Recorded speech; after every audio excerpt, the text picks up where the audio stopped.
my name is Elaine Timchak, and I am the founder and executive director of Cultivate International.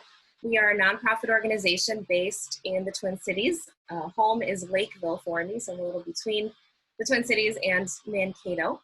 And Cultivate has been around for about 4 years, but we are in a process of shifting, which is why I wanted to connect with all of you. But I am going to start with this quick video that I think just gives a better understanding of what we do. Make sure this looks. Even with the best of intentions, it can be really hard to help people. Charities can inadvertently make the communities they serve dependent.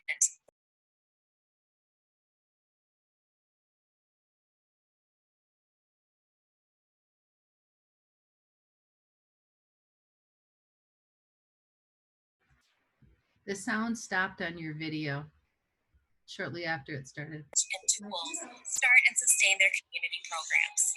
That's where Cultivate comes in. Change makers and community insiders help them build a strong foundation for their work in fighting poverty and injustice. We offer them training, connections to volunteers and coaches, and the financial support to launch and sustain their programs. We give them the tools and resources they need to make this world a better place, one community at a time. Empower, connect, sustain. That's what Cultivate International is all about. Join us in this movement by donating, volunteering, or spreading the word. Learn more at cultivateinternational.org.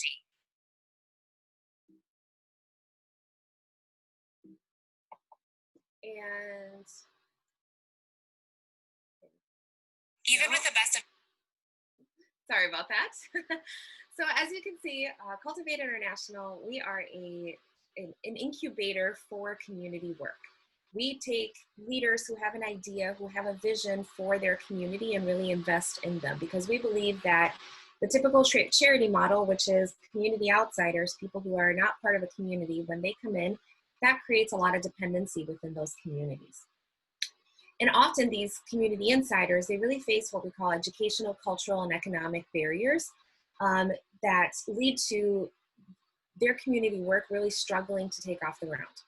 So for instance, an example, right, is someone who is connected to their community, understands the issues that community faces with poverty, but they have maybe never run an organization and they don't really understand how to do financial management. That comes in with Cultivate, and we really train them how to do that so their endeavor can be successful. So Cultivate's mission is to equip these leaders so that the community can have successful long-term change. Our training is focused on 11 themes that span from leadership, community development, to fundraising, financial management, human resources, kind of all of the things that you would consider foundational to any kind of nonprofit work. In these 4 years, we've worked with projects that have addressed hunger, education, job training, HIV/AIDS, all different kinds of community problems that our trainees have identified. And so far in this time, we have worked with 23 trainees in across 19 different countries. Their programs have directly impacted about 2,500 people, and indirectly throughout the community, we estimate that we've impacted about 7,000 people through our work. Where we are right now is that we are trying to launch a similar or the same program working domestically. So we started international just because of my background, but we're now looking to work domestically and trying to scale the work so that not just 24 people have participated in our program, but many, many more. We're looking at ways to diversify our revenues so that we're not 100% reliant on donations.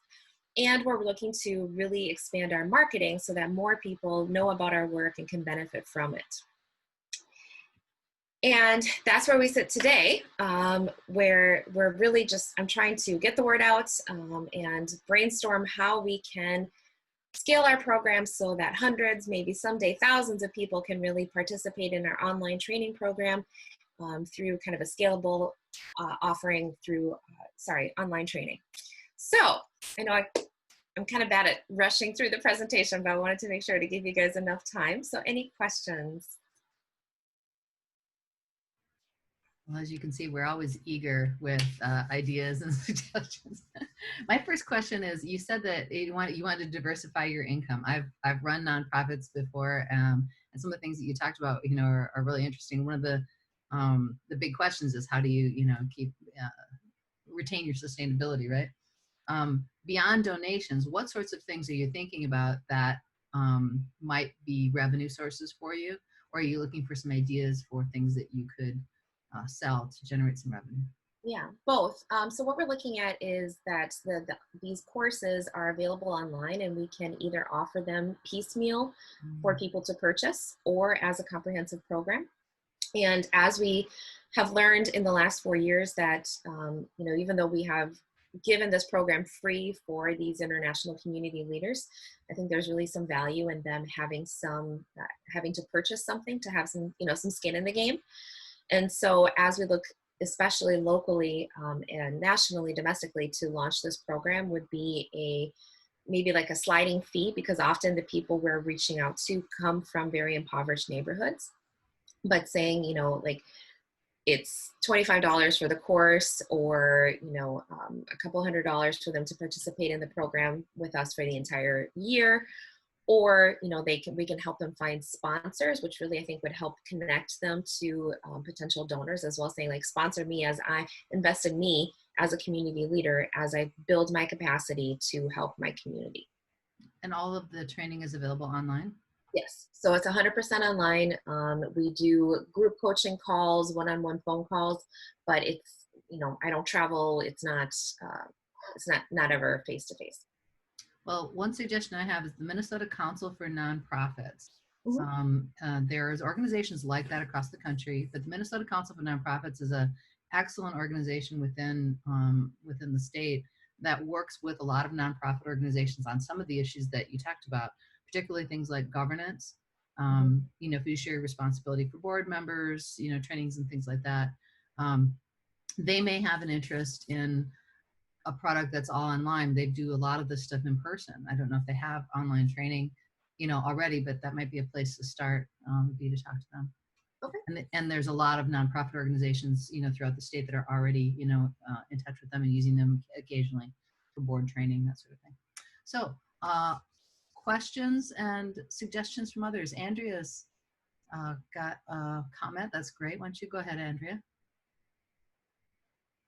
Hi. So micro credentials are huge, as you probably know. Is there a way for the participants to communicate their participation and knowledge to the broader community to demonstrate that they have that expertise now? Yeah, so the platform we use does give them like a certificate once they complete the course, and we're looking at to be honest, I haven't dug deep into this, but how we could get credentialed by an external source so that I know we can't give like school credit for this, but to have something that then just recognizes the work. Because if they participate in all 11 courses, that's 1 year of about like 20 to 40 hours of work that they're doing each month. So it's a pretty intensive program. So we want to recognize that, but we just know that I'm trying to figure out, like, without being able to say this counts as, it's accredited by this outside institution, just to say that we accredited it, like, how much weight does that hold, It could be a lot. If you had a, make up a badge, make up branding for it, that could actually be a revenue source for you too. I think that's an excellent idea. I was thinking about my own issues when I was working with a nonprofit of, trying to get people to do board trainings, to learn about even, some of these individual modules. I don't know if asking to the whole group here, how many of you have been on boards of directors, worked with nonprofit organizations? Can you do a raise hand? I'm just curious to see, like, how many people here have sat on boards of directors or, been really active in nonprofit organizations like Gary with SCORE, that sort of thing. You do a raise hand. I think that would be interesting for her to see. I think across the board, we've got a lot of folks who sit on boards and stuff. Got a couple people that have raised their hand, or you can put it in chat, that you have. Ryan, Jody has. I know Gary has. Joe Bailey, the lady that left, I know she's been on a bunch of boards. Mike's involved in a nonprofit organization, right now. And of those of you who've sat on boards and that sort of things, how many of you have been to any kind of a training related to it to learn how to be a good board member and to learn what all the responsibilities are of a nonprofit organization in our state? So Ryan is the only one. Yeah. That's what I found is that I sat on lots of boards where nobody had had any training at all.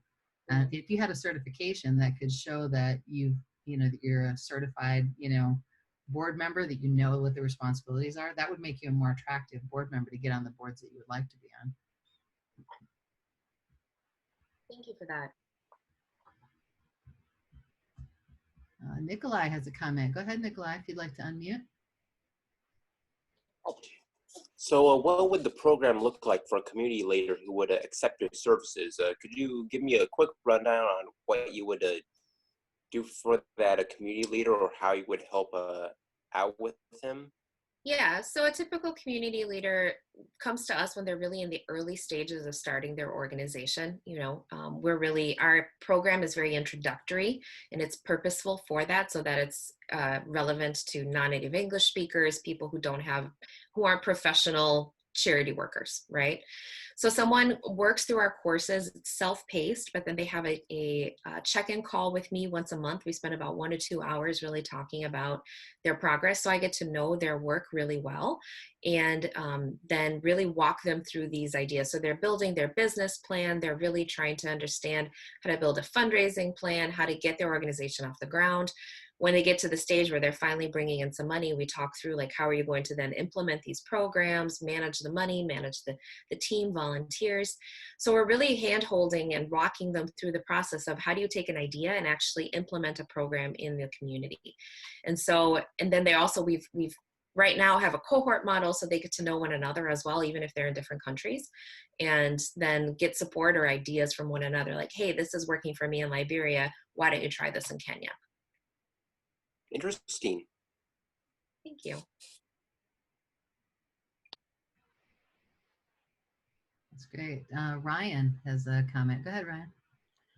Yeah, so I'm fairly certain University of Minnesota has a similar program. I don't know that MSU Mankato has a direct equivalent, but it should have close programs. But from my university, people who were global health majors or public health majors, they were the ones that it seemed to me were most likely to be involved with the founding of an NGO that was going out into other countries. It's meeting these community leaders.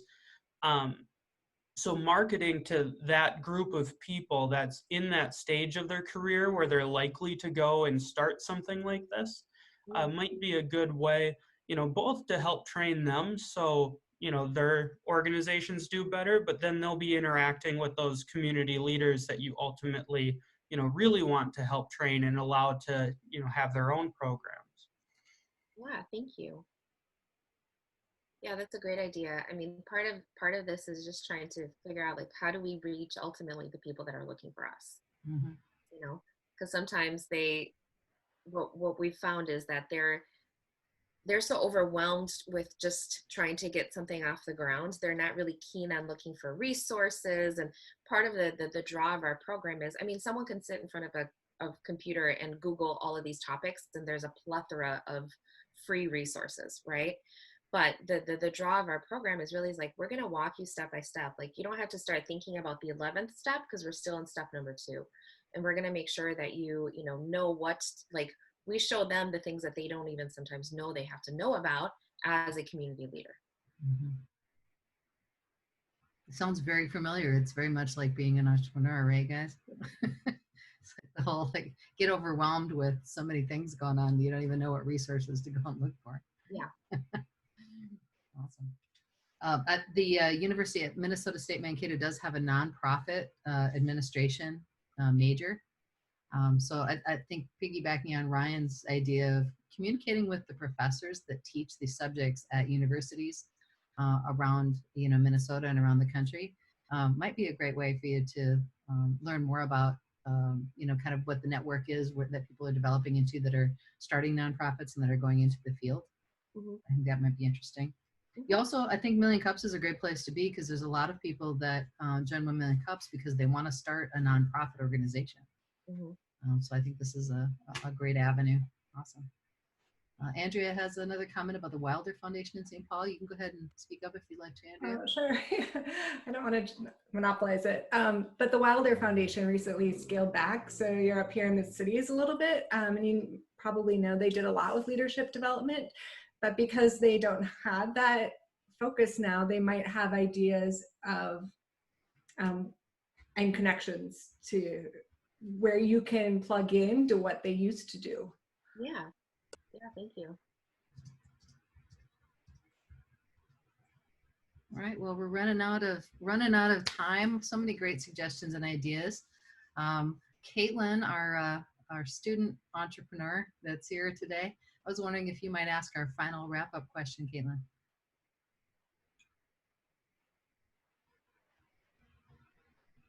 Of course, I caught her by surprise. If not, how about Gary? You want to wrap us up with our wrap-up question? Oh, that's right. Gary had to leave early.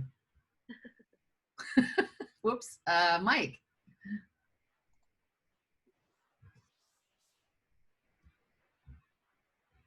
Need to unmute, I think. Yvonne, did you need something? Yeah, would you ask our wrap-up question of our presenter? Sure, you bet. What is it as a community that we can do for you to help you and grow in your business? Thank you. Well, as I've got on the screen here, we're really at the stage as the domestic program that networking and introductions are going to go a really long way. You know, I think if we this isn't at the point where we're going to invest a lot into like official marketing, because again, the people we're looking for aren't going to be on those channels. So if you know of people who are in that stage of either joining a startup organization, you know, a small like grassroots community program, a board member, a volunteer, or the actual founder of one, and they could use our services, please connect us to them, whether they're international focused or local focused in their community endeavor. If you can follow us on social media, I know that actually as I learn more about those algorithms, it does help to have that support. So I'd appreciate it if you're willing to do that. And of course, like and share things that you feel like are relevant. We are looking to then set up on our website kind of the e-commerce version of how do we do that. And that really scares me. It's something that I'm very unfamiliar with. So if you have resources or are connected to someone that might be able to, unfortunately only as a volunteer at this point because we have really limited resources, but to help figure out how to set that up, I'd really appreciate that help. And then we're always looking for interns and volunteers, so we usually have anywhere from like 5 to 7 interns at any given term. So we're actually hiring our fall interns right now, so if you know somebody, and it's national at this point because everything is online. So we would appreciate those, again, those introductions and connections.